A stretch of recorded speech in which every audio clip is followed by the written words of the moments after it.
Hey guys, I get calls all the time. I'm Sean Bucci, surplusfundsriches.net. I get calls all the time from people that have started with another program or tried to do this on their own.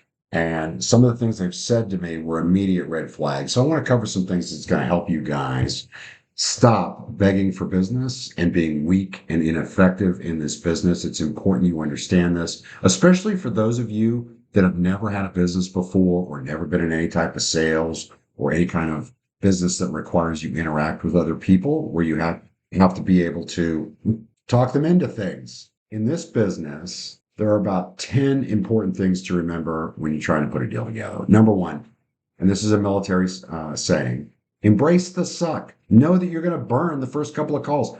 Don't let their responses affect you. It is part of the game. It's part of the business. It's part of the learning curve. You're not going to have the confidence and all that out of the chute. That's okay.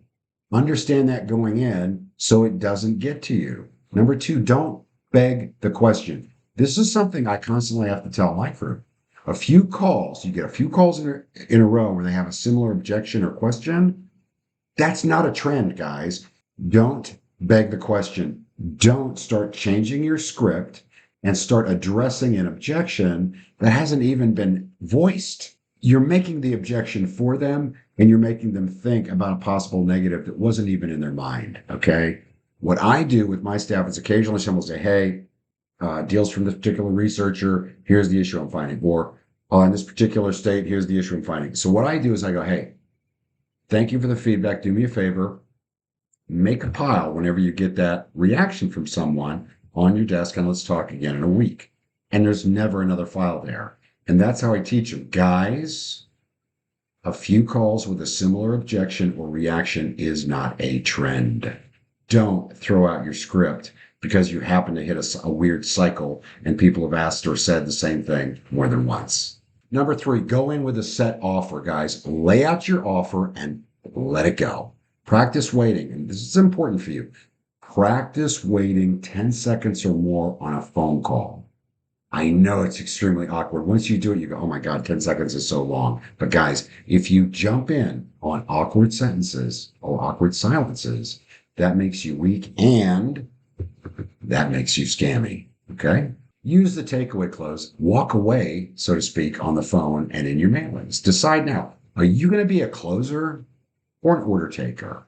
Okay? An order taker hopes they agree. A closer lays it out. And if they are not willing to take it, they say, hey, and it's got to be handled well. I appreciate your time. I respect what you're saying.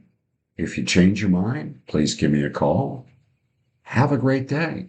Then you follow that up with also the takeaway letter. And you do the same when you've been pounding them, calling them, and mailing them. You send out a letter that says, hey, trying to reach you. You're not responding to our calls. Understand and respect that. Give us a call if you decide to work with us. Thanks. Use a takeaway close, guys. Most powerful close on the planet. Whenever we send that letter out that goes over that, we get twice the number of inbound calls that we normally get off of regular mailings. Number five, do not try to poach a deal. Somebody says, hey, I just signed with somebody else, but I'm not happy with them. Say, hey, look, if something happens and you want to work with us and you get out of that, give us a ring. But other than that, we don't really, we're not going to step on somebody else's toes. Because if you go in and go, hey, have you thought about maybe using us instead? Or we're going to give a better deal. Guys, you look weak, you look slimy, and you look unprofessional. Do not poach deals. Don't. Number six, under promise and over deliver. Longer payout time. Don't tell them, hey, this should be done in a month. Say this could be 3-6 months. If you get the payout quicker, you look like a hero.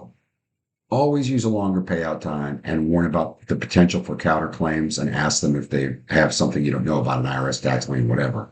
Under promise and over deliver. Number seven, this is really important for you guys that are just starting in this or any business, frankly. Give them limits. Set boundaries. Give them limits. Set the times they can call you. Saying, call me anytime or I'm always here for you. You might as well say you can waste my time and renegotiate our deal. Okay? Set boundaries. That's normal and it's healthy. Number eight, and this is something I used to preach when I had a very large real estate team years ago. Get rid of the poison. If they're canceling on notaries, threatening you. They've agreed, but they're like, well, if this doesn't work out, I'm going to do this or I'm going to sue. Or they're constantly engaging you with their personal issues. Like, oh my gosh, you got to help me out and make this move faster because I'm this and I'm that. And this is what happened. And da-da. First of all, if they waived off a notary, make them set it up and pay for it next time. Teach them a lesson. Guys, you, you got to set the tone with rough people. And I know that sounds rough. I know that sounds harsh. You're running a business. You don't have time for the baloney. Okay. Number 9, never, ever lose your cool. Whoever loses their cool first loses the transaction, loses the strength in a negotiation. Do not ever lose your cool. Number 10, never, ever beg for the deal. Please, what do I need to do to get you to do this today? Guys, you're retrieving surplus funds, not selling a used car. If you want to be perceived professionally, you need to act professionally and you need to demand that you are treated professionally. Thanks, guys.